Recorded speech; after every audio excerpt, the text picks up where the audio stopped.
Hey, Elle, how are you? What an intro. Right? Have you been called OG gangster before? I've been called a lot of things, but not that, Brian. Okay, but you know what it means, right? It's a term of serious respect. Explain it to our guests at home that don't know. Well, so OG stands for original gangster, and of course, I am from Southern California. And some of the gang affiliated people would call that for one of the original guys that back in the day was, a gangster. So OG is a term of respect, like that's OG, and I don't use it We very love often that. around here. I think We love that. when I had Christiane Amanpour on my show, I remember I told the video team, I said, "She's OG. We better be on point." And they're like, She "Okay." is super. She's a great girl. I used to spend a lot of time with her when I was living in London. She's she's Oh, really? she's she's the real deal.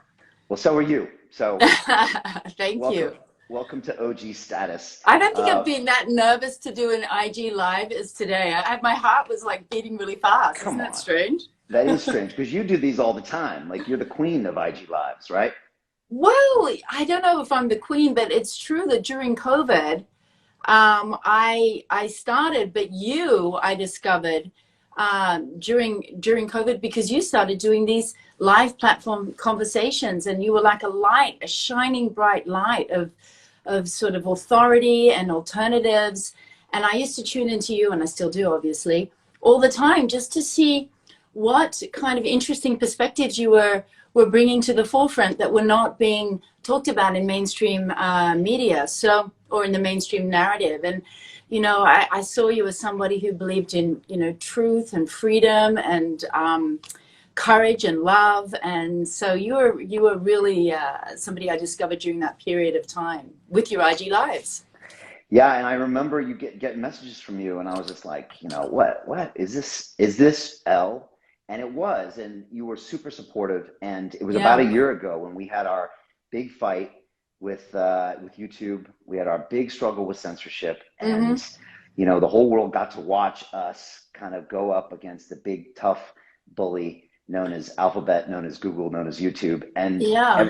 everyone else that was trying to shut our message down. And my initial gut reaction, it was April 6th of last year, where we did that second largest YouTube live stream in the Right. world, and then we went and it was banned and deleted, and we started this big fight, and we went on to broadcast, I think, 50 or 60 conversations on our own digital freedom platform with incredible people. You know some of them, and Yes. just doctors, scientists, Nobel Prize winners, professors emeritus, from Mm. MIT, and we just went forward. It was a crazy Yeah. time, Al, as you remember. It was a crazy I time. know. And you were so courageous during this period. And look, here you are now, Brian Vermeer. You're really repping us, Al, and so again, Well, like, I'm from, I consider myself, like, I live 17 years in London. yeah, I So, know. it's like I'm Australian, obviously, but it's my other home, apart from where I am now, which is Miami, Florida. But I just, I love London. I love what you've been doing. I think you've been so creative and so innovative, and you've been talking to the people, listening to the people, and you've had a wonderful response. And, that's worthy of recognition. Thank you. It's been an incredible journey. I mean, I guess you tuned in and saw us fighting for free speech, and then we, for the past 6 months have been running for mayor, and we just did it the way we would do it if there were no rules and there were no guidelines and no Yeah, supposed method. I just thought, well, if you're going to run for mayor, what should you do? You should go talk to as many people as possible. You should listen to them. absolutely. You should create solutions and things like that. So, And that's yeah, what you've been doing, and that's what I respect, is watching you really listen to the people and get out there, use all your skills, your digital media skills. I love the battle bus. I love the fact that you were in the taxi the other day. What about that? oh yeah, yeah. We're dropping the video like tonight of me going around. I was so nervous to drive a taxi, Al. I don't know why, but just to be given one of those electric taxis and drive around, and the cabbie was in the back, so I was like, "How am I doing?" He said, "You're kind of driving like an old lady, Brian. You could give it Well, some those gas." guys, they go to school. I have such respect for the London cabbies. They go to school. They know London like the back of their hand. They do a fantastic job, and they don't they're not given the credit that they really do. So, Correct. yeah, I'm a big fan of the London cabbies. Yeah, what they really love me and love what we stand for, and we've had some cabbies on our show and featured Yeah. them, and I take one home every night. I've had hundreds of conversations with Mm. cabbies, and so one of them basically gave us the taxi for the day. He didn't even check my So cool. license, and they really have struggled under this current mayor because he just restricts what they do. He asks Yeah. them to spend all this money on these electric taxis, and I drove from my office to London Bridge.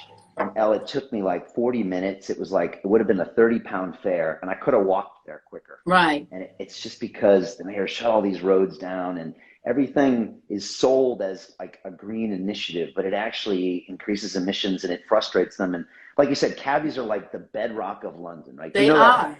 as a foreigner, when you come to London, like immediately the taxis are, for me, it was always my private limousine, and you're with someone who's really honest and really fair. I mean, they take money off the till sometimes. They're like, Yeah, they oh, I do. was sorry about the traffic. I'm going to take £3. Yeah, I've never heard that from another cabbie in the world. it's So true. they're special. And they invest 3 or 4 years in the knowledge. They literally memorize the streets of London. There was a study done, and it actually changes the shape of their brains because of all Really.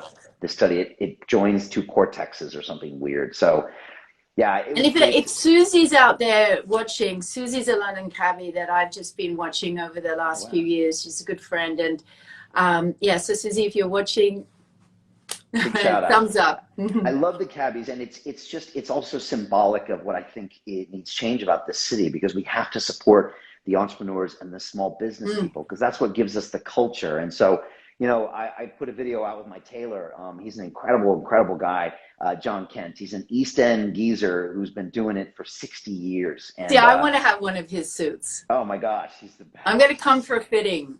And he tells me stories about Fred Astaire and Sean Connery and making suits for all these people. I'm just like, what? And he's the best. He's a craftsman, and he's near 80 years old, and he's still just detail, detail, detail. Yeah. We went for a photo shoot, and he said, okay, Brian, but I got to fit your suit. You're going to have this suit for the next 30 years. So enough with the cameras. Let's Was just get that the this blue suit. one? It's this James Bond suit that I'm doing. It's one Yeah. from the Bond film. It's like Right. Prince of Wales check, so it's almost ready, and so that's kind of the thing. But I was just saying it's important to support all the small businesses in this Yes. city, because that's what gives it the culture. That's why you love it. But you lived here 17 years. You lived in like Notting Hill area or somewhere around there? Or I you were lived all in over Notting Hill. I lived in Kensington, and then I moved to Pimlico. So all around. My sons went to school at St. Philip's and Weatherby over there, and then my eldest went to got a mental block. But yeah, so we spent a lot of time. Actually, I raised the boys. I have two sons, 23 and 18. I raised them in London. They still have English accents, and Wow. we only came here. We came here for my eldest to apply for college, in time to apply for college, and my youngest started not middle school, junior school here. So Okay. we've been here for 6 years. Okay. Well, London misses you, but the pictures you post on Instagram, they make me a little jealous sometimes. The nighttime bike rides, the pool, the moon. I get it. I get it. So, but Lucky us. yeah, it's lucky. But we're here in London, working over here and trying to change the city. But I hope you've enjoyed watching everything. And again, like, thanks for all the support. And I would love to ask you some questions about Sure. wellness, because last year when all of this went down, Elle, I remember that when it was getting crazy for me in April and May. And again, it wasn't like some big party for me. It was like ups and downs, and I thought my whole business was gone, and I thought my whole YouTube channel was gone. And I was interviewed today by someone, and I said, it wasn't just my channel, it was 10 years of my life that was going to be deleted. And it was like, it was my hopes, my dreams, my documentary films, and it got dark sometimes. And then we were fighting back and building this platform. And I remember, Elle, the thing that kept me grounded was my practices, my wellness practices. And they shut my gyms down as well. So I think we really got to see how people were doing with their own wellnesses, and because it brought out the best and worst in you. Yeah, it did. And you could choose the time to get negative, to stay at home, to eat poorly, to watch Netflix, to get depressed. Or you could choose, maybe based on a wellness practice, which is what you're an expert in, to maybe say, guess what? I got this, actually. I know what to do to keep myself okay. And That Yeah. was a lot of my daily routines. I remember there's a shower here in the building, and I'd be in the basement and I'd take my cold showers, and I would train every single day. And I remember like laying on the ground having conversations with myself, but I kept my practices up Yeah. the whole time, and it's what saved me. So Yeah. tell me, first of all, how was it for you? And then how was it for your clients that must have been reaching out to you, Yeah. struggling? Yeah. It was a really interesting time. I think that period of lockdown, it was in many ways a time for us to sort of slow down and figure out what's working in our lives, and more importantly, what's not working in our lives. I think it was an opportunity to look at true meaning, purpose, vision, and values everywhere, in business, in your life relationships, in your loving relationships, in your family.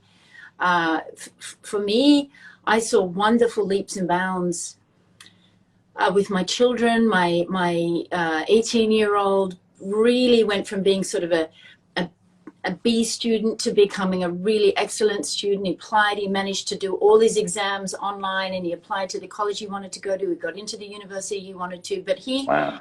his whole personality changed because he just sort of understood when he started doing homeschooling, if I don't focus on this now, I'm going to be like half my other friends that are just in bed all day and not doing anything. So he got to a crossroad, and he chose the harder road, and it had beautiful results for him. And so, but forget about getting into college, it was his confidence that had changed, and his capacity of understanding, if I put my mind to something, I can do it.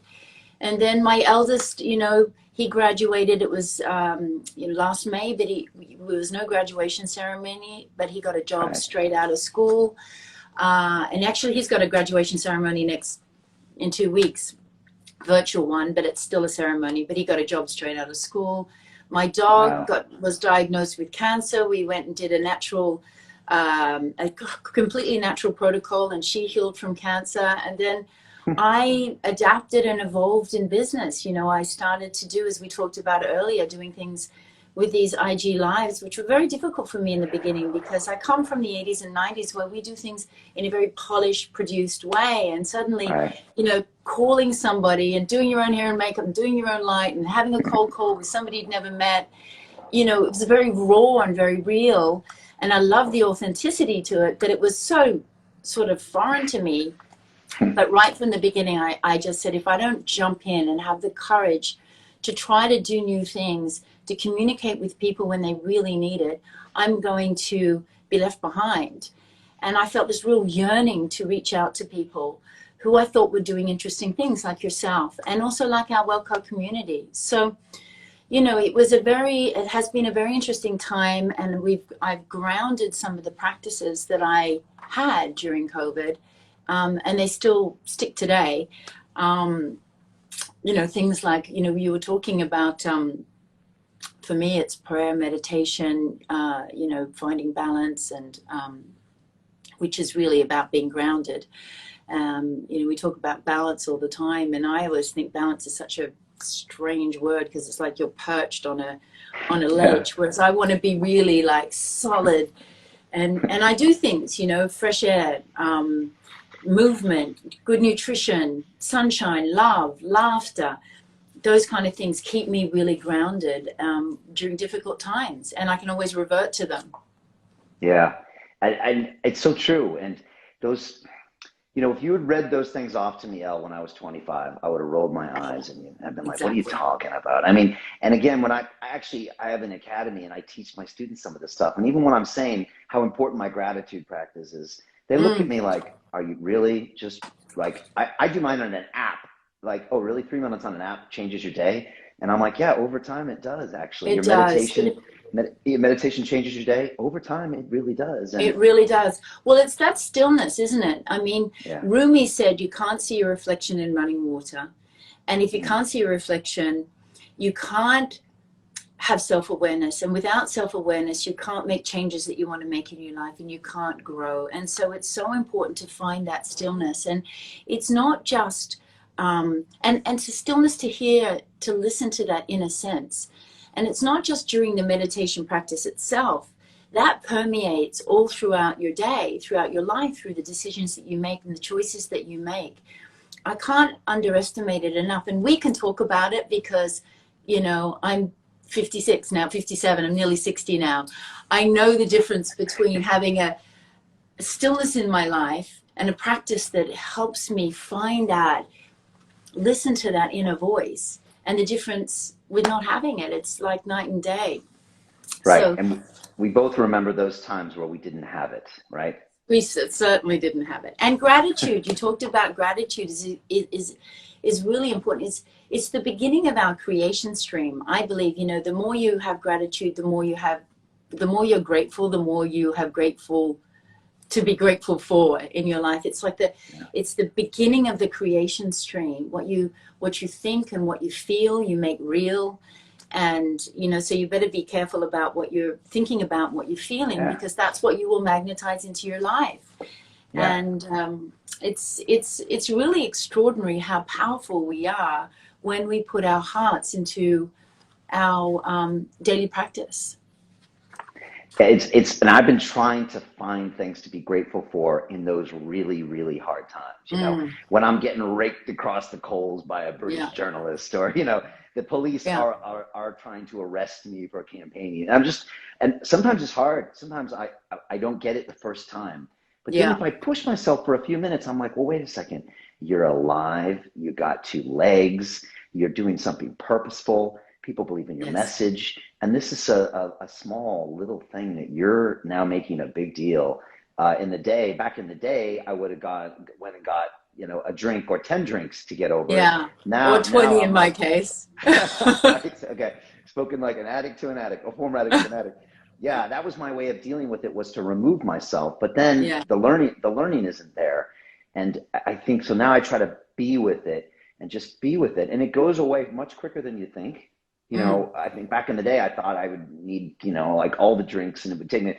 But if you're with it, think, listen, learn from it, move forward, check your core values, check your mission, check your purpose, which again, you're not always aligned to, but just check, okay, am I doing what I want to do? Yes. Am I adding value to the world? Am I serving the people of this world? Am I making decisions my children will be proud of one day? Yes, yes, yes, yes, yes. So if the other metrics tell you you're doing it wrong, like your views or the media or some friends and family say you're weird, well, maybe I ignore those for now. Yeah. The other things feel right. And like you said, checking in with how you feel is important. Yeah, that inner authority. I think so often we're educated to look outside ourselves for guidance. And actually the guidance is within ourselves. It's not our friends and family. And yes, we can have mentors, and I've had mentors, and I know you have a mentor with Dan, for example.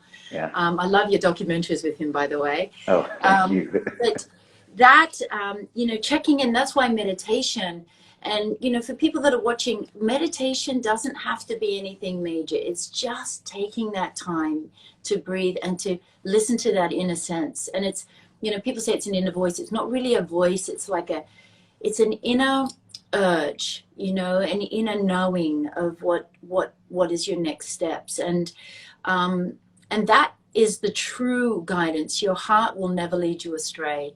I think sometimes we look at what's going on out there and we're trying to make sense of it, and sense is within yourself. And as long as you follow that, you will always find your way. It's just dropping wisdom bombs on us, Alan. It's so true. Your brain gets That's what happens in the way. when you get old, Brian. Well, you know, you always round up your age. I love that, El. Some people round down, you round up. But yeah, and when you put these devices next to our brain, your brain can really hijack your life for quite a long time. And and not to mention EMF poisoning. Oh yeah, that too, yeah. And so you wake up one day and you're like, wait a second, this isn't who I want to be. But I agree with you. The answers are inside. And I would say to anybody who has tried meditation and failed, or tried meditation and thinks it's whatever, I would say this: don't put too much expectations on your meditation. Like, it's not like every time I meditate, I find nirvana. It's like I have sessions. No, you don't. I have frustrating ones, uneventful ones, nothing ones.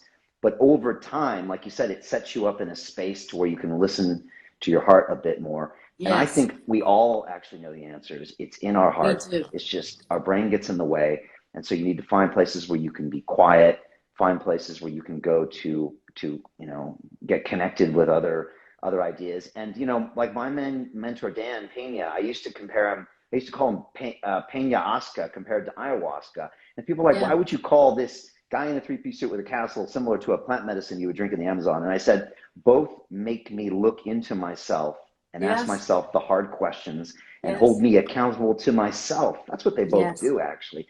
So they both serve the same purpose. Now, neither one of them would probably want to be compared with the other, Right. but they both do the same thing, which is make me be a better person and also make me value my life so much that I can't waste a day on this planet. They help going facilitate big. you to do that, because I don't think they really make you, but they help facilitate you to find true you. Good No, for they you. do.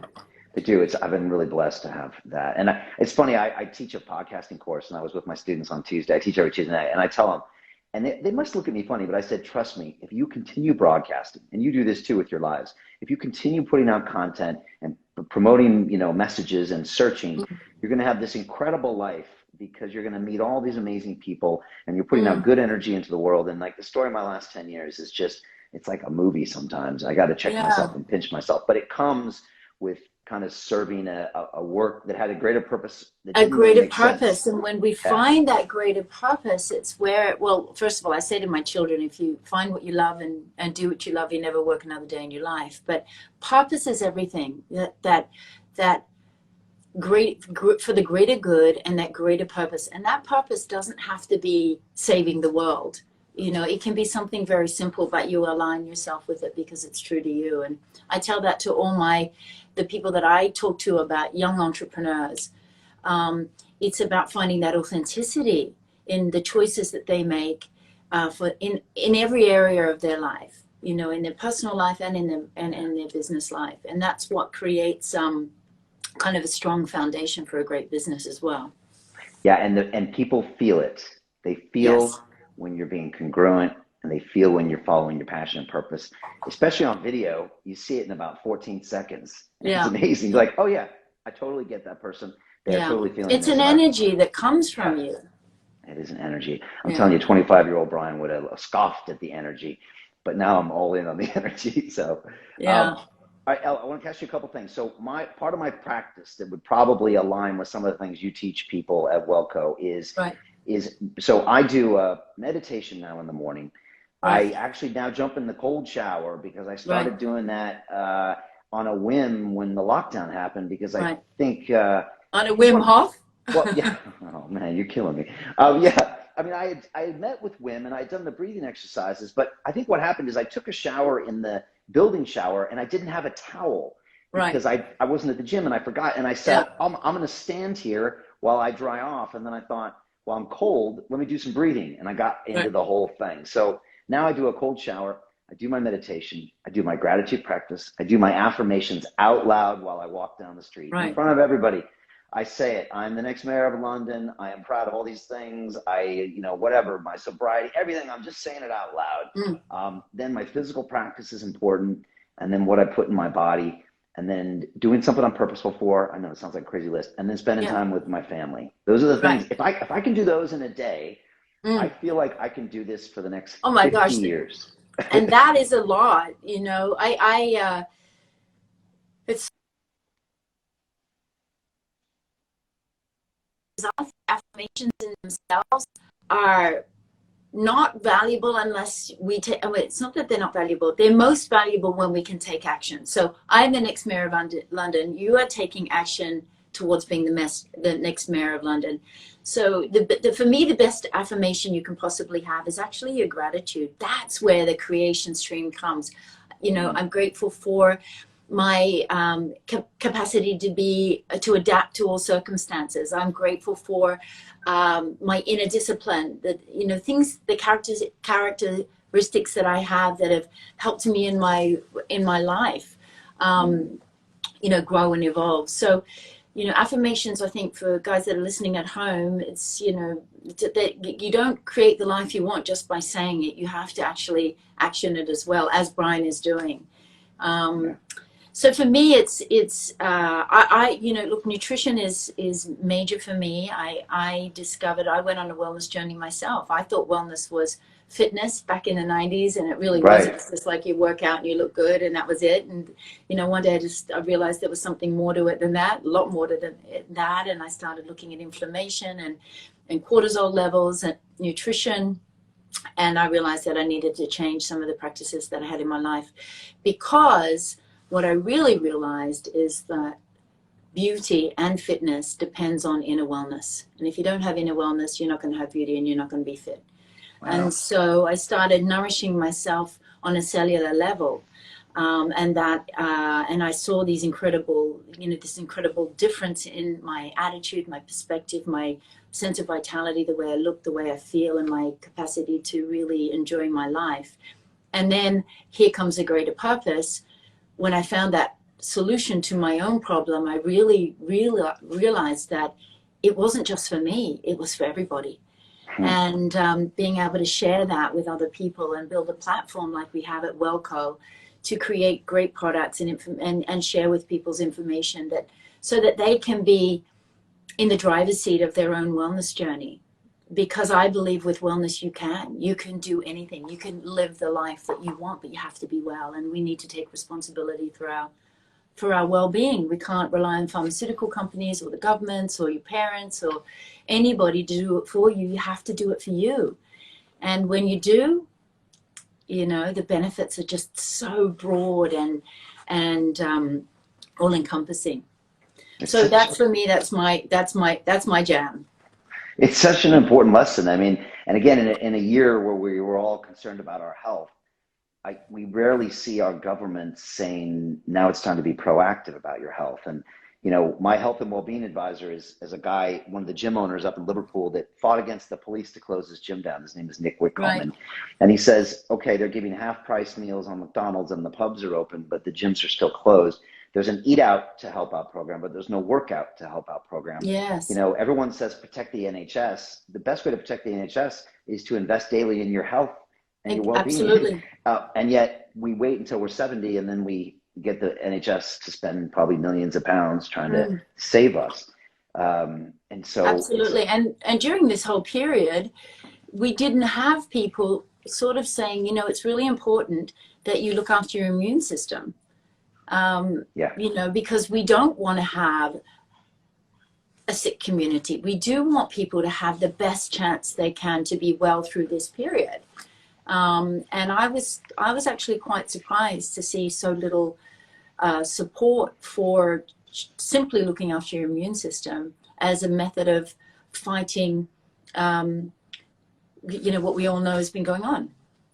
There's something strange, and again, I'm from America, you live in America now, but there's something strange about Americans and maybe people worldwide when you try to tell them what they can't eat or maybe tell them what they maybe should do. It gets sometimes a real visceral, yes. You can't go there. You can talk about a lot of other crazy things, but when absolutely you go there, true. It's like, I think it's because Americans are sugar addicted. And so it's like when you take away their drug of choice, which is sugar, and all the foods that turn to sugar like wheat and you know, all the sugar-based foods, I just feel like you know, they become really defensive, and yet you can put anything, you know, they'll be told what else you can put in your body, you know. So it's an interesting time right now. I know, and there's going to have to be a change at some point, but it doesn't seem like it's coming soon, even though we have an age of so much education. And we have great role models like you and other people that are clearly leading what look like to be really incredibly connected lives based on their choices. I still don't know if we're going there yet as a society as a whole. I hope so. I believe the human spirit knows what it needs to do in order to survive and thrive. Right. And people are getting, sometimes quickly, sometimes slowly. But we are making progress, and people are talking about health and well-being. And if there's one thing that we've learned over this period of COVID, is that all sorts of health and well-being are being examined, from physical, mental, emotional, and spiritual well-being and health has been really come into play. And we've come to understand that we have to be responsible for our own, you know, our own well-being. Nobody else is going to do it for us. Yeah, I was sitting down with a reporter from the Times a couple of weeks ago, and he opened up the interview by saying, you've got the biggest guns of any mayoral candidate. Are you going to open up a gym at City Hall? And he was, trying to kind of round me up. And I laughed, and then I said, I think we need a leader who actually practices better health and what they're doing. I said, I have two young boys. They're 3 and 4 years old. They don't do what I say. They do what I do. And so we saw the Prime Minister, he got COVID and he got a personal trainer for 2 weeks, and then that was it. The current mayor of London, I don't see him doing anything proactively for his health. No. And so why would you expect the kids of London or anyone else to actively take steps? I just walked outside a few hours ago, and this whole group of like 10-year-old kids were all shouting my name, that's Brian Rose, that's Brian Rose.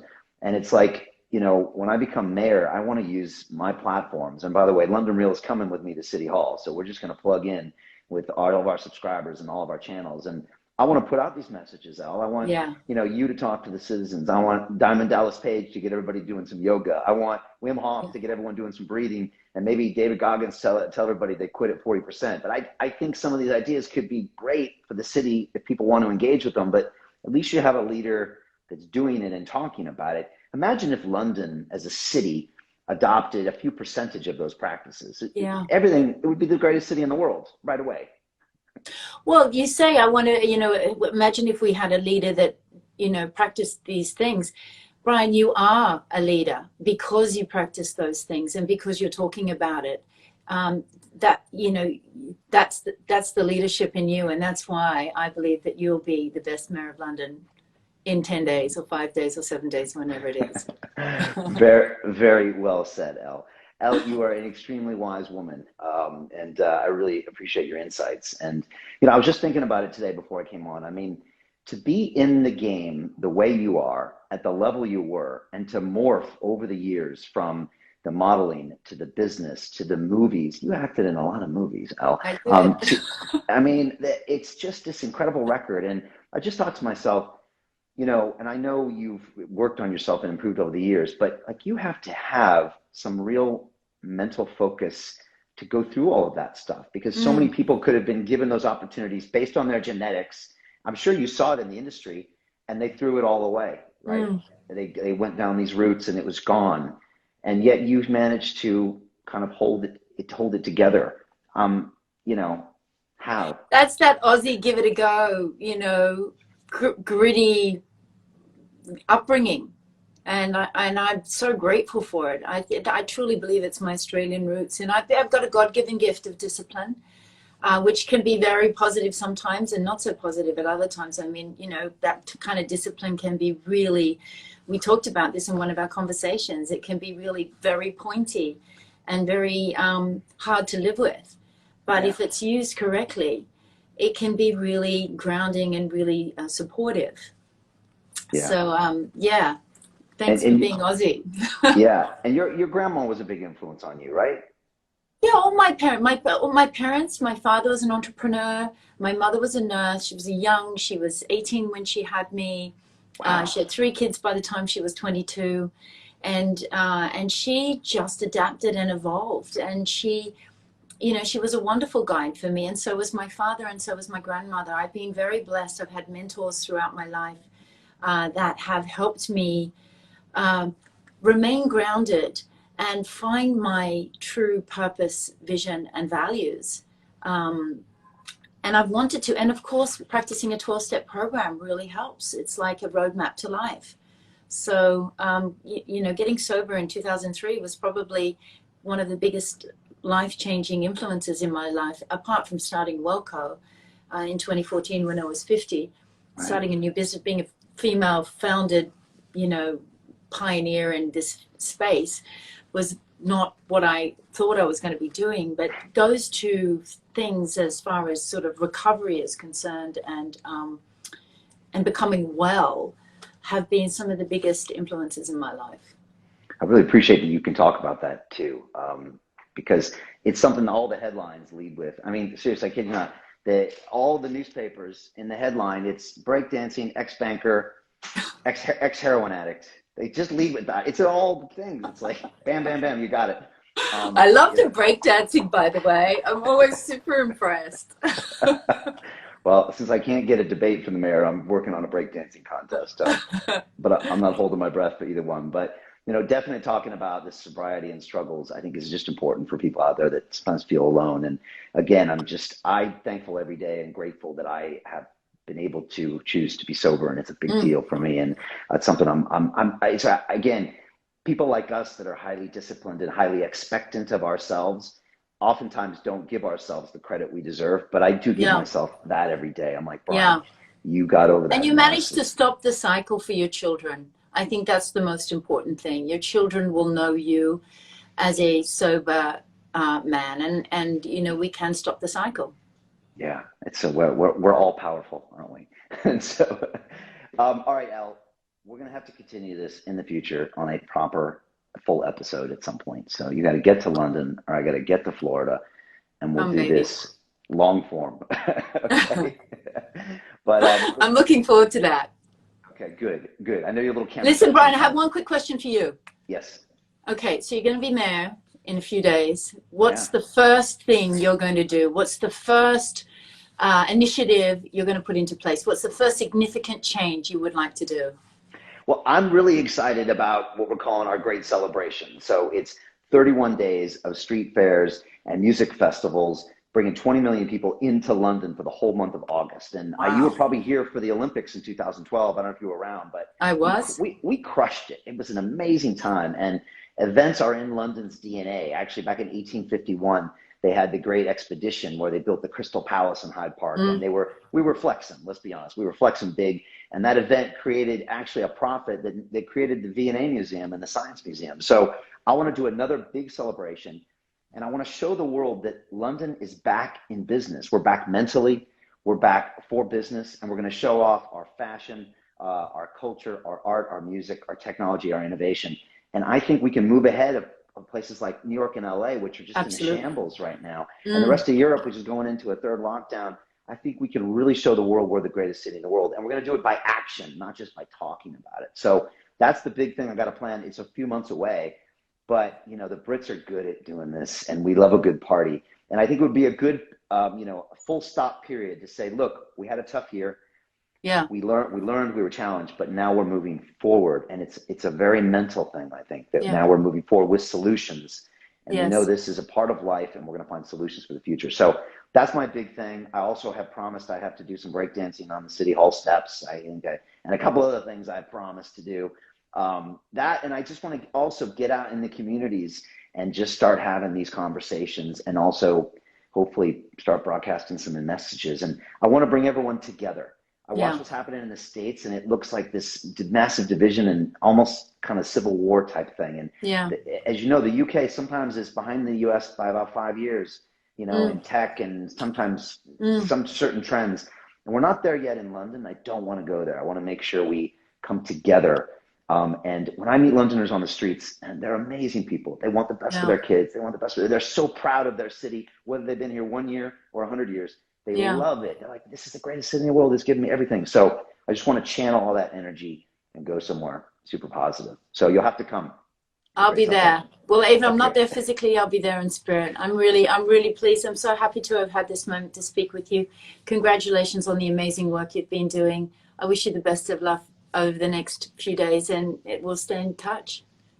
Thank you, Elle Macpherson. Your support has been absolutely incredible the past year or so. So again, thank you. It's hard to overstate sometimes the messages I get from people like you around the world that just say, keep going, Brian.